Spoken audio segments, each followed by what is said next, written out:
Baik. 3. Apakah amalan ibadah yang saya lakukan setelah saya bersyahadat Allah mengampuni dosa-dosa saya di waktu lalu masih beragama Katolik? Otomatis dengan bersyahadat itu gugur semua apa yang telah terjadi di masa lalu. Itulah berkahnya syahadat tuh. Ya, itulah berkahnya syahadat. Jadi kalau ada orang dalam berkehidupannya terpengaruh oleh keadaan lingkungan, kemudian bertuhan kepada selain Allah Subhanahu wa taala, apapun agama yang dianutnya, lalu mengambil nikmatnya hidayah kembali dalam pelukan fitrah masuk Islam, itu begitu mengucapkan asyhadu alla ilaha illallah wa asyhadu anna muhammadar rasulullah, maka kalimat itu menggugurkan semua yang telah terjadi di masa lampau. Selesai. Dan bila dipertahankan sampai dengan wafat, itu ya kalimat itu yang mengantarkan pada rahmat Allah Subhanahu wa taala. Jadi kalau dengan bersyahadat sudah nggak usah dipikirkan lagi yang sudah berlalu. Falahu ma salaf, selesai. Nah, jangan kemudian diingat kembali pernah ini pernah itu, karena dengan syahadat itu gugur, selesai semua. Itulah keindahan syahadat dalam Islam, selesai semuanya. Ya, dan wa amruhu ilallah, semua urusan kembali kepada hukum Allah Subhanahu wa taala, digugurkan. Kecuali utang ya. Utang tetap berlaku karena itu hakul adami, ya. Alhamdulillah dengan syahadat utang saya lunas. Belum. Utang tetap diproses ya. Tapi kalau hal-hal yang terkait dengan perbuatan-perbuatan masa lampau selesai semuanya. Tinggal sisa hidup itu digunakan untuk meningkatkan amal saleh. Jelas ya? Islam itu simpel sekali, simpel. Makanya jangan main-main dengan kalimat syahadat. Kalau sudah syahadat, itu kunci Islam dan kunci iman. Dan kunci itu saking mahalnya karena itu kunci surga kita, kunci nikmat hidup kita. Itu dijaga betul oleh Allah, nggak boleh sembarangan.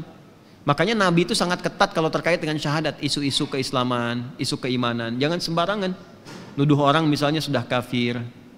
Itu kan menyoal syahadat itu. Hati-hati loh, hati-hati. Makanya kalau menyebut kalimat seperti itu akan mencari pemiliknya. Kalau nggak ditemukan di langit di bumi, balik kepada orang yang mengucapkannya. Ya, makanya hati-hati ya. Kalau ada isu-isu misalnya ajaran takfiri atau apa sedikit-sedikit mengkafirkan orang, kita menjauh dari itu semua. Ya, tapi proporsional juga. Ya, proporsional juga. Ya, kalau sudah ada kafir ya memang statusnya kafir. Ya, kafir ya statusnya apa? Kafir. Oh, tidak boleh menyebut kafir kepada yang belum beriman. Ya gimana lawan iman itu kafir? Ya kan ya biasa saja sebetulnya. Karena itu kan kosakata juga, kosakata Al-Qur'an dan kosakata standar. Dan kafir itu kalimat yang sebetulnya halus sekali. Halus sekali. Bahkan orang Inggris aja pakai itu. Orang Inggris loh. Ya, yang sekarang budayanya tinggi. Orang Amerika pakai itu. Amerika loh. Jadi acuan kan. Sekarang dalam teknologi, dalam macam-macam menggunakan kata kafir itu. Dan jadi bahasa harian mereka. Diserap ke dalam bahasa Inggris. Kafir. Kafir itu dari bahasa Arab. Kafir. Itu loh.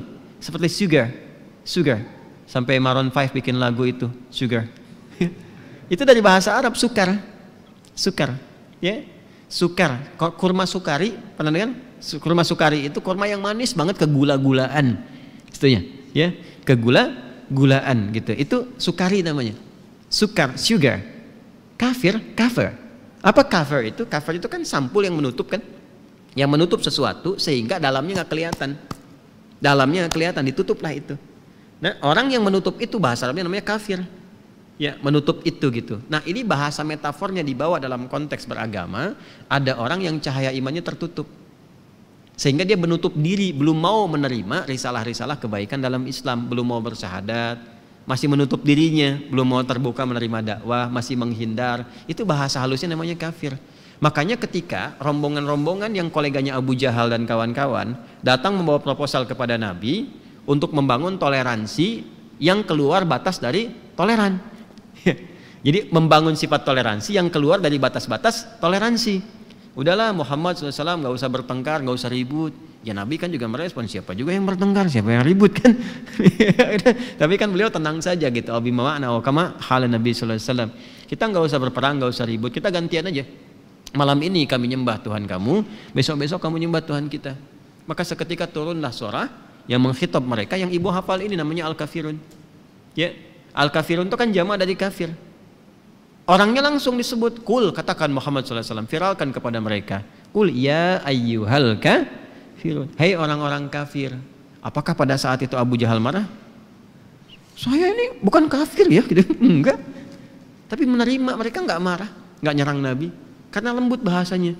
Katakan Muhammad, hei orang-orang yang masih menutup diri dari risalah Islam, belum berkenan menerima, belum berkenan memasukkannya ke dalam jiwa. Ya, memang betul, gak usah kita bertengkar, ya, gak usah kita marah, saling menghormati aja. Caranya bagaimana? Ya sudah, toleransi dengan menyembah Tuhan masing-masing. Jadi ternyata tingkat toleransi tertinggi itu zero tolerance dalam hal akidah. Itu paling tinggi. Jadi justru kalau memaksakan jadi munafik nantinya. Jadi munafik.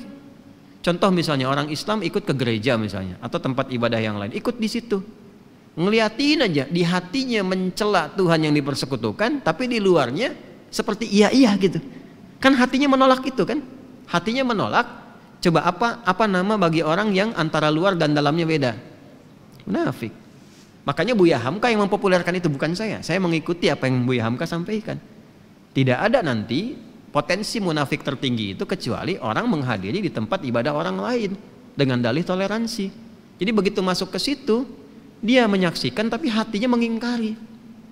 Coba kan, hatinya kan tetap beriman. Wah, nggak usah terlalu gaya dengan mengatakan saya mampu mempertahankan iman saya. Itu terlampau gaya. Gitu. Realitasnya tidak begitu. Hatinya mengingkari itu. Coba kan, lisan berkata, hati mengingkari, itu nifak namanya, penyakitnya. Orangnya apa? Munafik. Jadi Quran tuh udah ngajarin yang paling ideal. Udah aja masing-masing. Itulah toleransi tertinggi. La a'budu ma ta'budun wala antum a'biduna ma a'bud. Jadi Anda menyembah apa yang Anda sembah, itu kepercayaan Anda. Kami menyembah apa yang kami sembah. Setelah itu kita hidup berdampingan dalam konteks kemanusiaan, kemasyarakatan, kebangsaan. Itulah harmoni tertinggi. Sampai ujungnya punya legasi, lakum dinukum. Nah itu cuma ada di Islam, cuma ada di Quran kalimat itu, lakum dinukum waliyadin. Dan itu sebelum muncul isu-isu yang lain. Ya, soal sekarang moderasi agama macam-macam. Sebetulnya kita sudah menampilkan sikap-sikap moderat yang sangat indah. Itu paling ideal. Paling ideal. Jelas ya? Nah, jadi saya kira banyak sekali ragam yang bisa kita hadirkan. Jadi tadi dengan syahadat dosa-dosa sudah gugur, tingkatkan amal soleh, berkehidupan yang baik. Tetap membangun hubungan kebaikan. Kalau ada teman-teman yang non muslim masih berkawan dalam urusan dunia, dalam kebaikan, dan tampilkan risalah Islam yang indah dalam akhlak supaya kita berharap mendapatkan hidayah yang serupa. Jelas ya?